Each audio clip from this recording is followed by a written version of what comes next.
berkurang. Jadi kalau kau nak beli apa, beli orang mana beli mana. Ini, aku tahu dia berada di atas ini. Aku tak tahu apa dia buat.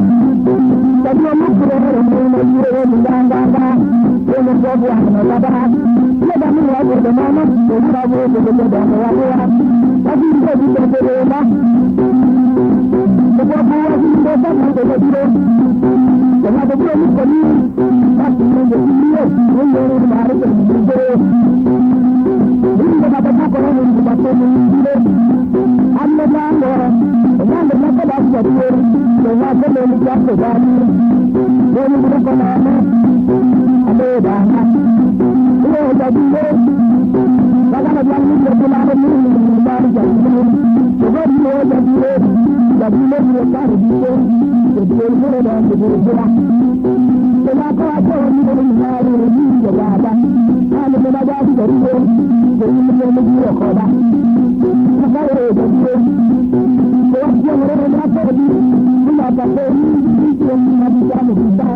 Kalau mulai dari dia, jadi dia dah. Kita dia mana? Dia ni lagi dia jadi dia jadi dia. Jadi dia kemana? Dia orang berapa?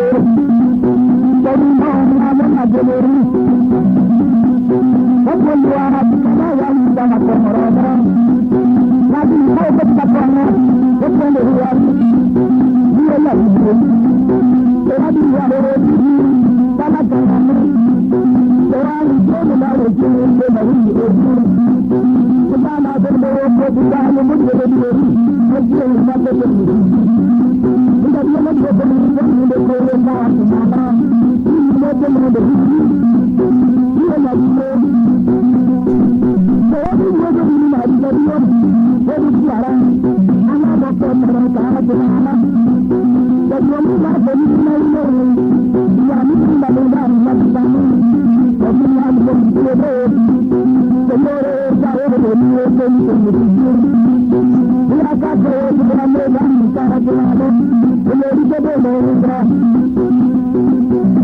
kalau ada di dalam orang, ada sebab itu tapi tidak pernah kita berjumpa. Kalau mereka berada apa, mereka berada ada di dalam orang. Jadi orang yang berada, jadi masih berada. Ada orang yang berada, so kami menjadi jadi. Jadi berada, menjadi berada. Kemudian yang aku jangan jadi dia terlibat